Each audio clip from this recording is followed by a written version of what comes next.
Gave her a huge background in the heritage, the language, everything like that. Her mother was German. Okay. They also learned a little German. Krause, right? Yeah. So they had that, combination going. So that gave her a huge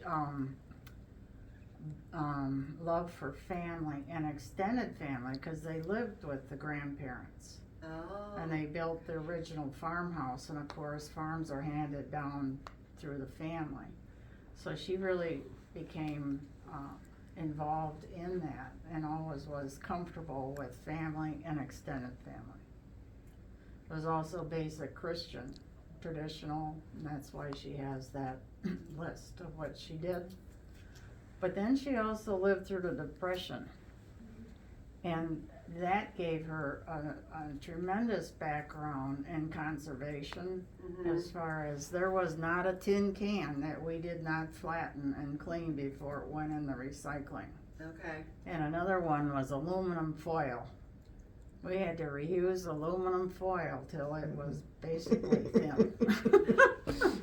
She had a drawer full of it. Okay.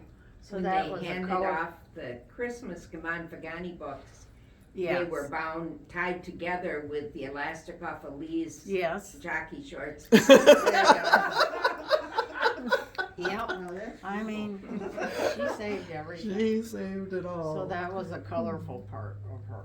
Right. You Well, know. you think if she was born in 1913, when the Depression hit, she's what, Yeah, 18, right. 17, 18 years old. Pretty So she impressionable learned age. all of that. Another one was World War II. She had been married just 5 years. Okay. And then my dad was shipped off. Ah.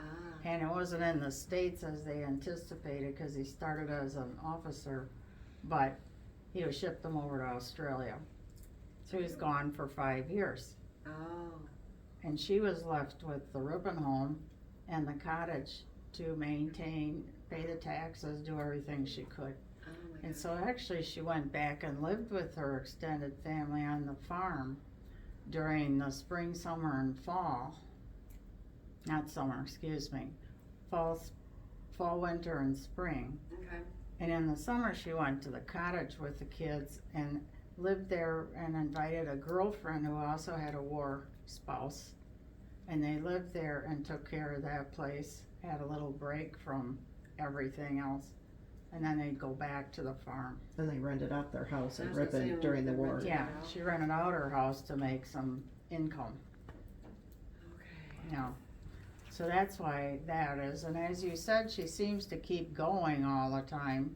Her husband passed when he was only 52, and that made her a younger widow at 47. Wow.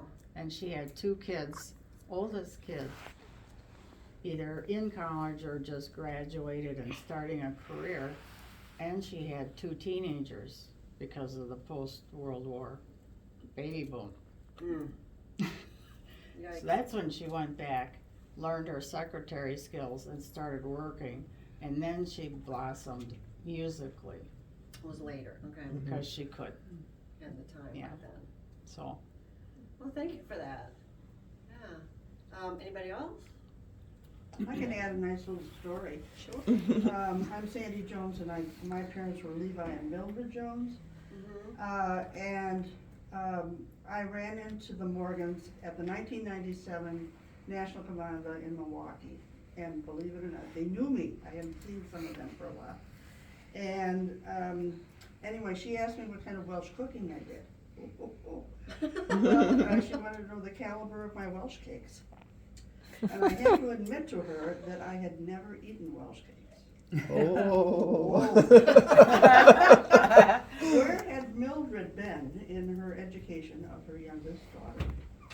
Well, my mother was a very busy farm wife, and until I was born, she had 2 hired men living in the house and 3 children. So, she had no time for Welsh cakes. So, Alwyn did write her recipe out and sent it to me, and I still have of course. that. Did you ever make them? My mother would have insisted that they be made with butter, and Alwyn's were made with margarine, and that was definitely banned from our house. cooking school on Saturday. And what will you be making? We'll be teaching you how to make Welsh cakes. I did learn, I have mastered it really, but, It's a competition. oh, no kidding. I didn't bring my recipe. Oh, Oh, we have them for you. oh, you do? Oh, well, mine is in the Bethesda cookbook, so. Are they big or small? I haven't looked. They're small here. We brought There's some some on the today. corner. Oh, okay, okay. They're very simple, so minors could take them in their pockets, Ah, basically. okay. Okay, well now we're on to Isla. Hers is one page, it's a little shorter. Isla Morgan was born April 1920 on the family farm outside Pickett. She also lived to be 93. She was the youngest of 3 children born to Moses and Martha, and this one has the maiden name Kraus. It's not Kraus, it's Krause usually. Mhm. Right? Morgan. She was preceded in death by her brother and sister-in-law, Lee Edward and Nora Davies Morgan, and their brother-in-law and sister, Erwin and Olin. Isla graduated from Ripon High School in 1938. Attended Oshkosh Business College and worked as a secretary for Nailers in Ripon for 8 years. So, when we were talking about the Republican House earlier, remember I said there was a toy factory in there? That was Nailers Toy Factory. It was in there in the 40s. Until they moved out east, and then the Ripon Educational Foundation took over that building. Having always wanted to be a nurse, Isla became a nurse's aide at the Ripon Hospital and then enrolled in Evangelical Deaconess Hospital School of Nursing in Milwaukee.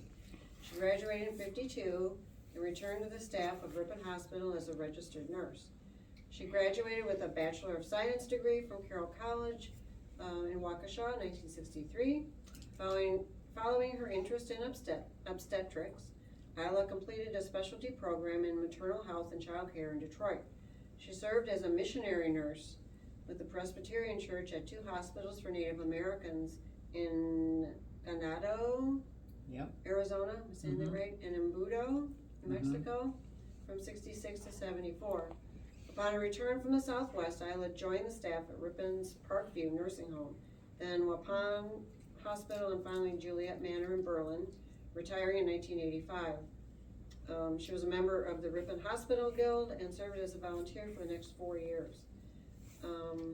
Same thing, music, church, all things Welsh were important in her life. Isla was born to a musical family. She played clarinet and piano. Was a member of numerous musical groups and was a soprano soloist. Along with others, Isla provided musical entertainment to many local community groups. She was a member of the Peniel Chapel and the Methodist Church in Ripon. She was active in women's organizations, sang in the chancel choir, served on organizing committees for the Welsh Festival of Hymn Singing or the Gamanfa Ganu at the Peniel, and participated in numerous local, state, and national Gamanfas.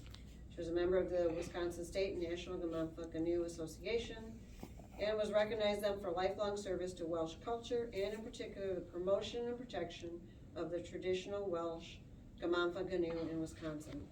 It's in quotes, but it doesn't say. Isla was very generous, thoughtful, and caring. She was a very generous, thoughtful, and caring person. She was fun-loving and liked to play jokes. Anybody ever have a joke played on them by Isla? And play with children. Although she never married, Aunt Isla enjoyed an extended family of her brothers and sisters' children and their families to survive her. So, that's Isla. So you all remember her as well. Right?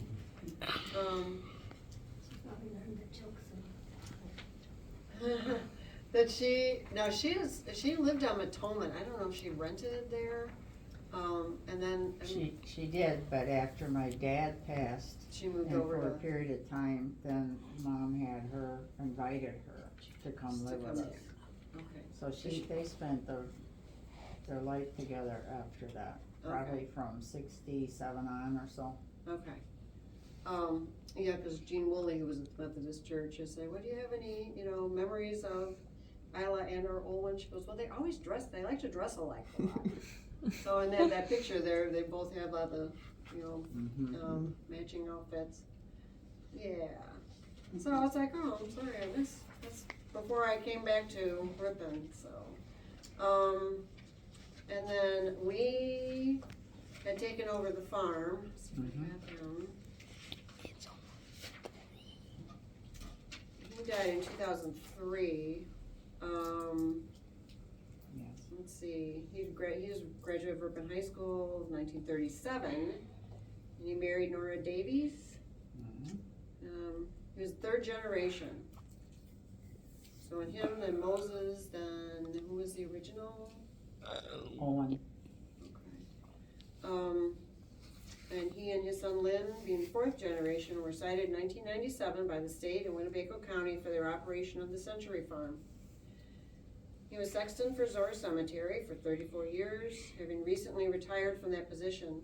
Lee was currently a member of the Bethesda Presbyterian Church in Ring. He was previously a member and elder of the Peniel Presbyterian Church until its closing, which was what, 1977? 77. He was a past president and vice president of the State Welsh Gamanfa Ganu Association of Wisconsin, and most recently was made an honorary life member. And then it goes into family, which I don't like to bring up without people knowing. So Lee stayed out East End Farm. So, okay, that's all I have, so,